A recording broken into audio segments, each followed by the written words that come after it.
Da Fresh Morning. Da Fresh Morning. Vous êtes sur les 104.5 Urban FM, la station urbaine, et vous écoutez le Da Fresh Morning, le réveil matinal le plus de la capitale, sur la radio ou la plus haute de la capitale. Rappelez que nous avons démarré notre live sur notre page Facebook. Vous pouvez donc aller nous regarder comme tous les mercredis d'ailleurs. Mais vous pouvez aussi nous écouter en streaming sur notre site internet, sur notre application et bien sûr sur notre fréquence. Jean-Paul est avec nous ce matin pour parler d'actualité internationale. Jean-Paul, bonjour. Bonjour la fraîche. Comment tu vas ce matin? Ça va, ça va. On parle de quoi pour l'actualité internationale? Eh bien, nous allons essayer de comprendre la raison pour laquelle le gouvernement britannique a décidé hier d'exclure Huawei, le géant de la téléphonie, enfin des équipements de télécom chinois, de son réseau 5G. De son réseau 5G. Il faut savoir que depuis déjà de nombreux mois, la pression des États-Unis s'était faite forte sur le gouvernement de Boris Johnson pour exclure Huawei, qui est soupçonné par les Américains d'espionnage au profit de Pékin.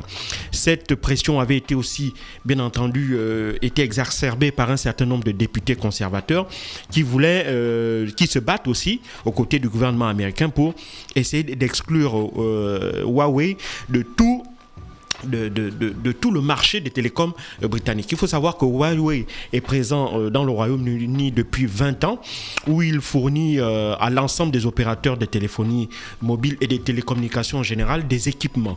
C'est un équipementier télécom au départ, et donc depuis l'arrivée de Donald Trump à la Maison-Blanche, les Américains ne cessent d'accuser Huawei d'être à l'origine d'une forme d'espionnage à travers les équipements qu'elle met à la disposition des entreprises, qu'elles soient américaines, européennes ou autres, et qu'à travers ces équipements-là, ils en profitent pour soutirer des informations qu'ils mettraient à la disposition de Pékin. Ce à quoi, évidemment, l'entreprise s'est toujours défendue. Il ne faut pas oublier que jusqu'à présent, la vice-présidente du groupe, qui était la responsable Amérique du Nord du groupe chinois, est toujours poursuivie par les autorités américaines pour espionnage au profit de la Chine, et elle est même toujours incarcérée. Et donc, cette situation-là, les Américains ne la limitent pas seulement sur son territoire, ils mettent la pression aussi bien au Royaume-Uni qu'à l'ensemble de leurs alliés européens et autres pour essayer d'empêcher que, évidemment, la 5G, qui est la prochaine étape en termes d'évolution technologique dans le domaine de la téléphonie mobile, et dont Huawei avait déjà acquis une certaine avance avérée sur d'autres équipementiers comme Nokia ou Ericsson, les Américains font tout pour que Huawei ne puisse pas aussi notamment obtenir des parts de marché dans la plupart de ces pays-là. Il faut savoir qu'en dehors de la Chine, l'Europe représente le deuxième plus gros marché pour l'équipementier chinois. Et donc pour les Américains, il est particulièrement important de mettre la pression sur évidemment les différents gouvernements. Mais cela n'est pas tout. Il faut aussi savoir que deux autres éléments sont venus évidemment corroborer ou inciter Boris Johnson à prendre cette décision en faveur du retrait de Huawei. La première, c'est le fait que la pandémie de la Covid-19 a montré aux États européens et au Royaume-Uni également sa vulnérabilité vis-à-vis de la Chine, puisque elle a, comme la plupart des pays européens, lors de cette pandémie, découvert que la plupart des équipements dont elle a besoin au quotidien pour fonctionner, sont fabriqués en Chine. Et donc, lorsqu'il y a eu cette pandémie-là, il a eu au départ une forme de rétention de la Chine de la part de ces équipements-là, les masques, les respirateurs, les tests pour le Covid, etc., au nom de la prépondérance du marché intérieur chinois. Et donc, ce n'est que par la suite que les Chinois ont ouvert, évidemment, leur production et permis aux pays européens d'acquérir aussi ces équipements-là sanitaires. Et donc, l'on s'est rendu compte que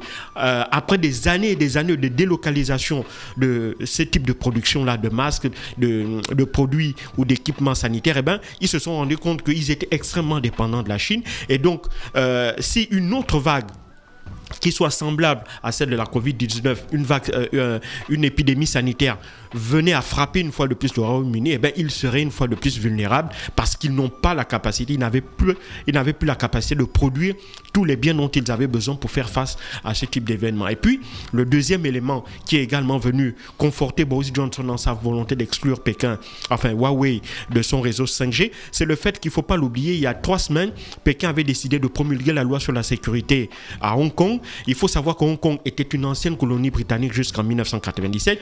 Et donc, cette loi sur la sécurité-là a entraîné l'IR de Londres qui a même menacé de proposer jusqu'à la citoyenneté britannique aux ressortissants de Hong Kong qui le souhaiteraient. Cette décision avait été vue par Pékin comme étant une manière tout à fait outrageuse de s'immiscer dans les affaires intérieures de la Chine. Et donc depuis 2-3 semaines, il y a aussi cette forte tension-là sur cette question-là. Et puis il ne faut pas aussi oublier que Londres avait dû faire face à une décision qui avait également été prise par les autorités américaines l'année dernière, qui était d'exclure Huawei de la possibilité d'acquérir des puces, donc des semi-conducteurs dont la fabrication demandait l'utilisation de technologies américaines. Et il faut savoir que la plupart des équipements 4G ou 5G actuels utilisent des composantes dont une partie serait fabriquée aux États-Unis. Et donc, pour éviter d'être frappé par des sanctions américaines, Londres a dû donc se plier à cette exigence-là de Washington, à savoir demander à ses opérateurs économiques, à partir du 1er janvier 2021, de ne plus acheter de nouveaux équipements de l'entreprise chinoise, et qu'à compter de cette date du 1er janvier 2021, il devrait également s'atteler à enlever l'ensemble des équipements de Huawei qu'ils avaient déjà acquis depuis janvier dernier dans le cadre de la mise en place de la 5G, parce qu'il ne faut pas oublier qu'en janvier dernier, le gouvernement de Boris Johnson avait d'abord autorisé l'entreprise chinoise à pouvoir acquérir des parts de marché concernant la 5G dans des domaines qui ne se considèrent pas, qui ne sont pas au cœur même du réseau 5G, à savoir les serveurs et tous les routeurs qui permettent de transporter les informations. Donc, le gouvernement britannique avait autorisé l'entreprise chinoise à uniquement vendre des antennes, des postes de relais, et cela à hauteur maximale de 35% des parts du marché britannique. Donc, à ce titre, donc, certaines entreprises anglaises comme la British Telecom, comme O2, comme d'autres, comme Vodafone, avaient déjà commencé à acheter des équipements, donc des antennes relais de Huawei. Et donc, le gouvernement de Boris Johnson hier a demandé à ces entreprises-là de les retirer, et de retirer aussi l'ensemble des équipements de Huawei qu'ils possèdent dans le cadre de leur réseau mobile, qu'ils soient 4G ou 5G, et ils ont jusqu'en 2027, en décembre 2027, pour retirer l'ensemble de ces équipements-là au nom de la sécurité nationale britannique. Alors, les entreprises de téléphonie mobile ne se sont pas fait attendre. Les entreprises de télécom ont vivement réagi à la décision du gouvernement de Boris Johnson. Elles ont expliqué que Huawei étant présent dans le marché britannique depuis au moins 20 ans, il ne serait pas aisé de l'enlever en moins de 10 ans. Donc, donner 7 ans encore aux entreprises britanniques pour essayer de démanteler l'ensemble des équipements Huawei qu'ils possèdent est techniquement faisable, mais que le faire à moins de 5 ans ou en maximum 5 ans, cela révélait de l'impossible. Et donc, ils ont également fait jouer l'aspect économique. Et en cela, ils ont été aidés par Huawei, qui a fait savoir au gouvernement de Boris Johnson qu'une volonté de démanteler les équipements 5G de Huawei entraînerait un retard technologique de la part des entreprises de télécom anglaises, ce qui leur imputerait des pertes sèches de l'ordre de 29 milliards de livres, ce qui fait à peu près 32 milliards d'euros. Donc, c'est des pertes sèches qui vont être répercutées, malheureusement, sur les consommateurs. Et non seulement cela, le retrait ou l'impossibilité d'acquérir des équipements de Huawei dans le cadre soit de le renouvellement des équipements ou bien dans le cadre de la maintenance des équipements déjà existants, devrait entraîner aussi bien des pannes techniques, parce qu'il faut savoir que ne plus avoir à acquérir de nouveaux équipements pour Huawei, ou bien ne plus avoir à utiliser la technologie de Huawei pour faire la maintenance des équipements qu'ils possèdent déjà, et bien tout ça aura forcément un impact sur le fonctionnement de ces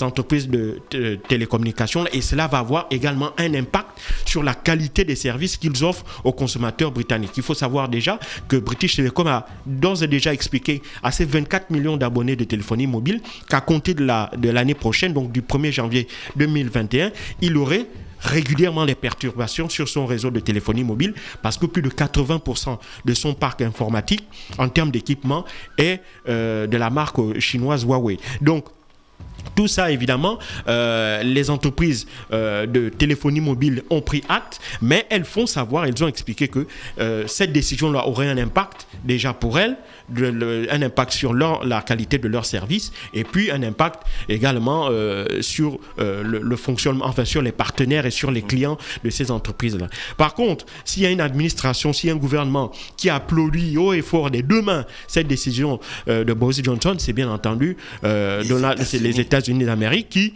voient là un grand coup de leur part. Ils voient que leurs efforts ont commencé à payer, d'autant plus qu'il ne faut pas aussi l'oublier, l'une des autres raisons qui n'a pas été révélée pour expliquer également la décision de Boris Johnson d'exclure Huawei, c'est que les Américains avaient expliqué que tant que les Britanniques devaient avoir dans leur réseau des équipements 5G, ils ne seraient plus en mesure de transférer ou de transmettre aux Britanniques des informations sensibles, notamment dans le cadre du renseignement, dans le cadre de la coopération du renseignement qui existe régulièrement entre les services secrets britanniques et les services secrets américains. Et donc, se passer du renseignement américain pour les Britanniques, c'est quelque chose qui est absolument impossible et inacceptable. Et d'autant plus que la deuxième chose, c'est qu'il ne faut pas oublier que le 31 décembre prochain, le Royaume-Uni va quitter de l'Union européenne, probablement sans aucun accord avec l'Union européenne. Et donc là, ce sera un véritable saut dans l'inconnu. Donc pour le gouvernement de Boris Johnson, il n'est pas possible, il n'est pas acceptable que cette situation-là puisse se faire. Et donc, il leur faut une espèce de garantie, il leur faut un espèce d'élément qui puisse permettre à l'économie britannique, notamment garantir aux investisseurs que l'économie britannique aura la capacité de pouvoir supporter le choc lié à la sortie de l'Union européenne. Et cela passe par un deal avec les Américains. Il ne faut pas l'oublier, Donald Trump a promis à Boris Johnson le plus grand deal de toute l'histoire des relations entre les États-Unis et le Royaume-Uni, même si on n'en sait pas jusqu'à présent à quoi ça va ressembler, mais néanmoins pour Boris Johnson, il est sous pression, il n'a plus le choix, il faut qu'il ait un deal avec les Américains pour pouvoir le présenter à ses concitoyens comme étant une alternative économique acceptable ou crédible au sortir de l'Union européenne le 31 décembre prochain. Donc, pour toutes ces raisons-là, Boris Johnson n'a pas eu d'autre choix que d'écouter les directives, aussi bien de ses services de renseignement que de ses députés, dont certains même s'affichaient déjà comme de véritables députés frondeurs à l'égard de Huawei. Tout ça, avec également la décision prise par la Chine il y a 2 semaines de renforcer la sécurité par la loi, notamment par le biais de la loi sur la sécurité sur Hong Kong, parce qu'il ne faut pas l'oublier, Hong Kong bénéficiait d'un statut à part du fait qu'on avait mis en place ce qu'on appelle un pays de système, c'est-à-dire qu'à Hong Kong, il y avait encore des éléments où il y avait quand même un minimum de liberté, un minimum de démocratie qui était garanti par les accords que la Chine avait signés avec le Royaume-Uni pour justement permettre le passage de Hong Kong en tant que colonie britannique à province chinoise. Et donc, tout ça a fait qu'aujourd'hui, Boris Johnson était obligé d'abdiquer et de signer la sortie de Huawei des équipements 5G du Royaume-Uni. Mais ça, c'est une mauvaise nouvelle pour les Chinois, d'autant plus qu'il y a également la même pression que les Américains font à d'autres pays européens. J'en ai parlé ici. La Suisse doit bientôt décider si oui ou non elle va permettre à l'équipementier chinois de soumissionner pour l'appel d'offres, notamment pour la mise en œuvre de son réseau 5G. La même chose se pose en France, la même chose se pose en Italie, la même chose se pose en Espagne. Et donc pour les Chinois, il est absolument vital de tout mettre en œuvre pour essayer d'éviter il y a une propagation une espèce de contagion de la décision anglaise on le sait déjà que l'Angleterre est un allié historique et très proche des États-Unis. Donc, en fait, la décision de Londres de suivre la position américaine n'est pas étonnante en soi. Mais pour les autres pays, là, ce sera particulièrement aussi intéressant à voir. Est-ce que les États-Unis auront la capacité de contraindre des pays comme l'Italie, des pays comme l'Espagne, des pays comme la France à également s'adosser à la décision de de Londres, rien n'en est moins sûr, d'autant plus que ces pays-là sont conscients, comme je l'ai dit, des conséquences sur le plan économique que cela pourrait avoir à court et moyen terme sur leur pays. Et il faut savoir qu'aujourd'hui, on fait la course à la technologie, et la technologie 5G, elle existe déjà dans certains pays d'Asie, notamment en Corée du Sud et au Japon. Et donc, pour les pays européens, il est impératif de rapidement mettre en œuvre cette technologie-là si elle ne veut pas être en retard ou si elle ne veut pas accroître son retard, notamment vis-à-vis de ces pays d'Asie du Sud-Est là. Et donc, maintenant, en face, qu'est-ce qu'il faut? Il faut des équipements.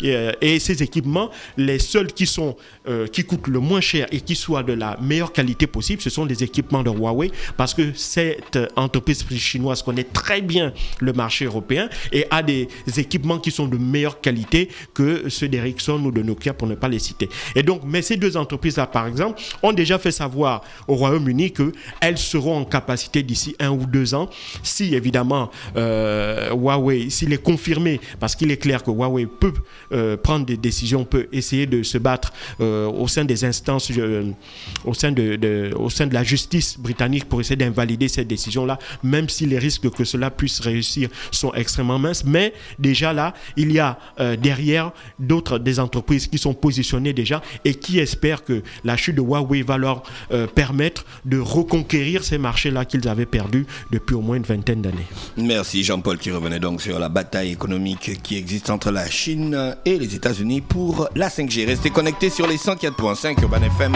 la station urbaine dans le Da Fresh Morning. On se retrouve dans quelques minutes, le temps pour nous de faire un tour en musique et on sera avec Gina pour les propos introductifs et bien sûr l'actualité locale. Da Fresh Morning.